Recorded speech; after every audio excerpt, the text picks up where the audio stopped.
Pagbasa mula sa aklat ni Propeta Isaías. Nakatanaw ng isang malaking liwanag ang bayang malaunang nasa kadiliman, na manaag na ang liwanag sa mga taong namumuhay sa lupaing balot ng dilim. Iyong pinasigla ang kanilang pagdiriwang, dinagdagan mo ang kanilang tuwa, tulad ng mga tao sa panahon ng anihan. Tulad ng mga taong naghahati ng nasamsam na kayamanan. Nilupig mo ang bansang umaalipin sa iyong bayan, tulad ng pagkalupig sa hukbo ng Madian.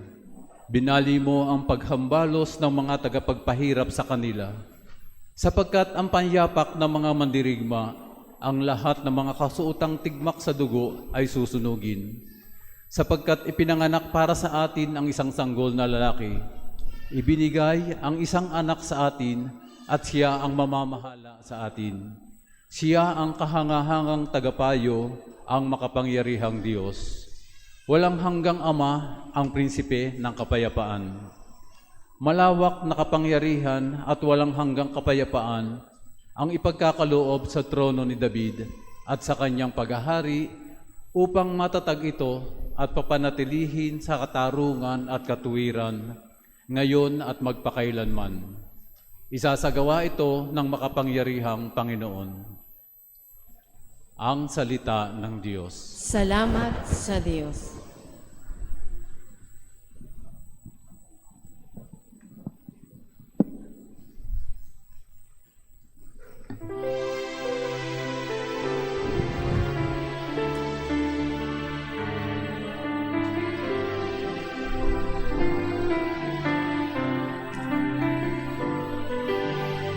Kahit sa'y namamalas, tagumpay lang nagliligtas. Kahit sa'y namamalas, tagumpay lang nagliligtas.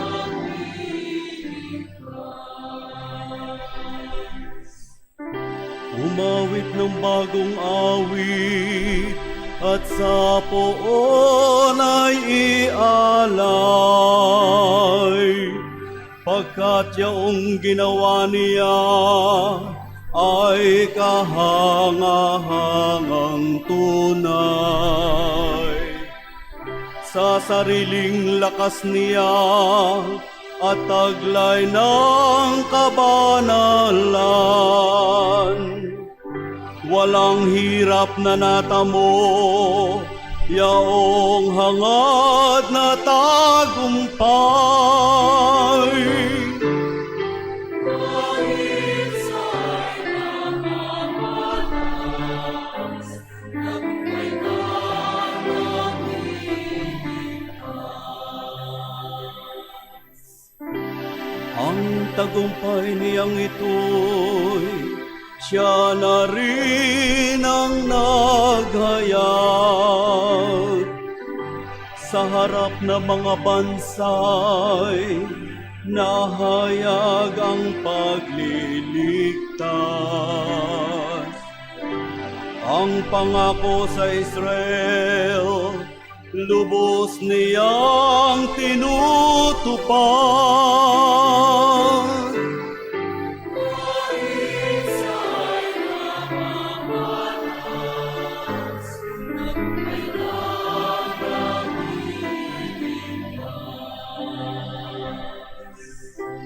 Tapat siya sa kanila at ang pag-ibig ay wagas.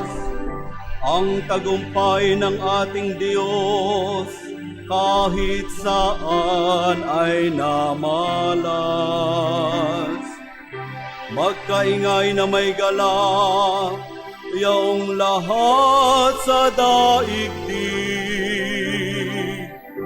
Ang puon ay buong galak, na purihin sa pag-awit. Kahit sa'y namamalas, tagumpay lang nagliligtas. sa saliw ng mga lira, iparinig yaong tugtog, at ang poon ay purihin ng tugtugin maalindog. Tugtugin din ang trompeta, nakasaliw ang tambuli. Magkaingay sa harapan na po nating hari. Kahit sa'y namamalas, tagumpay na ang iligtas.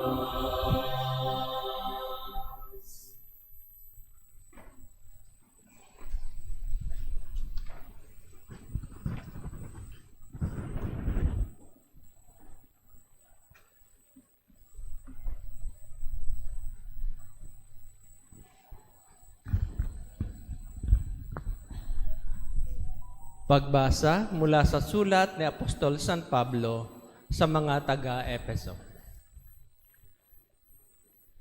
Mga kapatid, magpasalamat tayo sa Diyos at Ama ng ating Panginoong Hesukristo. Pinagkalooban niya tayo ng lahat ng pagpapalang espiritual dahil sa ating pakikipag-isa kay Kristo. At sa ating ngang pakikipag-isang ito, hinirang na niya tayo bago pa nilikha ang sanlibutan upang maging banal at walang kapintasan sa harapan niya. Dahil sa pag-ibig ng Diyos, tayo'y kanyang itinilaga upang maging mga anak niya sa pamamagitan ni Hesukristo. Iyan ang kanyang layunin at kalooban. Purihin natin siya dahil sa kanyang kahanga-hangang pagkalinga sa atin at sa pamamagitan ng kanyang minamahal na anak. Kaya nga, mula nang mabalitaan ko ang tungkol sa inyong pananalig sa Panginoong Hesus at ang inyong pag-ibig sa lahat ng hinirang, walang humpay ang pasasalamat ko sa Diyos para sa inyo. Inaalala ko kayo sa aking pananalangin at hinihiling sa Diyos ng ating Panginoong Hesukristo, ang dakilang Ama, na pagkalooban niya kayo ng espiritu ng karunungan at ng tunay na pagkilala sa Kanya. Naway liwanagan ng Diyos ang inyong mga isip upang malaman ninyo ang ating inaasahan sa Kanyang pagkatawag sa atin. Ito'y ang kaluwalhatiang nilaan niya sa kanyang mga hinirang. Ang salita ng Diyos. Salamat sa Diyos.